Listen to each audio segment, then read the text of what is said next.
JDS ಗಿದ್ರ, Congress ಗಿದ್ರ, BJP ಗಿದ್ರ, ಯಾವ party ಗಿದ್ರು ಅವರು? ಅವ್ರ ರಾಜಕೀಯದಲ್ಲೇ ಇರಲಿಲ್ಲ. ಆದ್ರೆ ಅವ್ರ ರಾಜಕೀಯ ಜನ್ಮ ಕೊಟ್ಟಿದ್ದು ದೇವೇಗೌಡರು. ಇವತ್ತೇನಾದ್ರೂ ಸಿದ್ದರಾಮಯ್ಯ MLA ಆಗಿ ವಿಧಾನಸಭೆಗೆ ಬಂದಿದ್ರೆ ಅದು ದೇವೇಗೌಡರ ಕೃಪಾ ಕಟಾಕ್ಷ, ಮರೆಯಕ್ಕೆ ಸಾಧ್ಯ ಇಲ್ಲ ಸಿದ್ದರಾಮಯ್ಯನವರು. ಅಂತ ಸಿದ್ದರಾಮಯ್ಯನವರು ನಮ್ಮ ಬಗ್ಗೆ ಹೇಳ್ತಾರೆ, ಎಷ್ಟು ಜನ ಸ್ವಾತಂತ್ರ್ಯ ಸಂಗ್ರಾಮದಲ್ಲಿ ಪಾಲ್ಗೊಂಡಿದ್ದೀರಿ ಅಂತ. ನಾನು ಒಂದು ಮಾತು ನೇರವಾಗಿ ಹೇಳಕ್ಕೆ ಇಷ್ಟಪಡ್ತೀನಿ. ಸ್ವಾತಂತ್ರ್ಯ ಸಂಗ್ರಾಮ ಮಾಡಿದ ಕಾಂಗ್ರೆಸ್ ಅಸಲಿ ಕಾಂಗ್ರೆಸ್. ಸಿದ್ದರಾಮಯ್ಯ ನೇತೃತ್ವದ ಕಾಂಗ್ರೆಸ್ ಏನಿದೆ ಕರ್ನಾಟಕದಲ್ಲಿ, ರಾಹುಲ್ ಗಾಂಧಿ ಕಾಂಗ್ರೆಸ್, ಸೋನಿಯಾ ಗಾಂಧಿ ಕಾಂಗ್ರೆಸ್, ಇಂದಿರಾ ಗಾಂಧಿ ಕಾಂಗ್ರೆಸ್ ನಕಲಿ ಕಾಂಗ್ರೆಸ್. ನಕಲಿ ಕಾಂಗ್ರೆಸ್.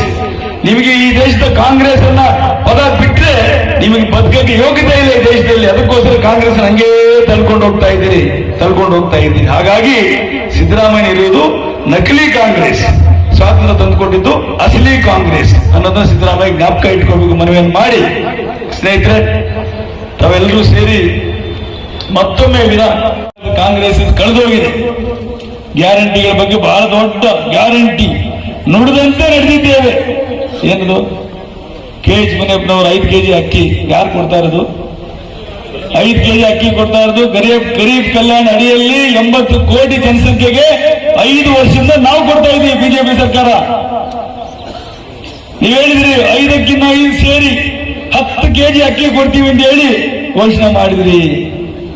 KH ಮುನಿಯಪ್ಪನವರು ಆಹಾರ ಮಂತ್ರಿಗಳು, ಸಿದ್ದರಾಮಯ್ಯವರು ಮುಖ್ಯಮಂತ್ರಿಗಳು, DCM ಶಿವಕುಮಾರ್ ಎಲ್ಲರೂ ಸೇರಿ 1 ಗ್ರಾಮ್ ಅಕ್ಕಿ ಕೊಟ್ರ?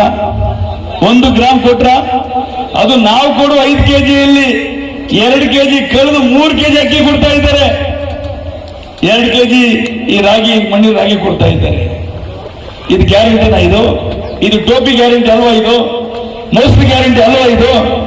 ಹಾಗಾಗಿ ಸಿದ್ದರಾಮಯ್ಯ 5 ಗ್ಯಾರಂಟಿಗಳ ಪೈಕಿ ಪಾಪ ಭಾಷಣ ಮಾಡಿ ಹೇಳ್ತಾ ಇದ್ರು, ನಾವೆಲ್ಲ ಸೇರಿ ಮಾಯದೇವಕ್ಕನಿಗೂ 200 ಯೂನಿಟ್ ಫ್ರೀ, ಕಾಕಾ ಸಾಹೇಬ್ಗೂ 200 ಯೂನಿಟ್ ಫ್ರೀ. ನಿಮ್ಗೆ ಎಷ್ಟು ಯೂನಿಟ್ ಫ್ರೀ ಕೊಡ್ತಾ ಇದ್ದಾರೆ ಮನೆಗಳಲ್ಲಿ? 40 ಯೂನಿಟ್ ಅಲ್ವಾ? 40, 30, 50 ಮುಗಿದೋಯ್ತು. 200 ಯೂನಿಟ್ ಒಬ್ಬರಿಗೂ ಕೊಡಕ್ಕೆ ಸಾಧ್ಯನೇ ಇಲ್ಲ. 3ನೇ ಗ್ಯಾರಂಟಿ ಎಲ್ಲ ಯುವಕರಿಗೆ 3,000 ದುಡ್ಡು ಕೊಡ್ತೀವಿ ಅಂತ. ಯಾರಾದ್ರೂ ಒಬ್ಬರು ದುಡ್ಡು ಬಂದ ಕೈ ತಿನ್ನೋಣ 3,000 ಯುವಕರಿಗೆ ಬರಲಿಲ್ಲ. ನಿಮ್ಮೆಲ್ಲರ ನೆಚ್ಚಿನ ಪ್ರಧಾನಮಂತ್ರಿಗಳು, ಮಾಜಿ ಪ್ರಧಾನಮಂತ್ರಿಗಳಂತ ದೇವೇಗೌಡ ಸಾಹೇಬರು ಮಾತು ಹೇಳಿದ್ರು.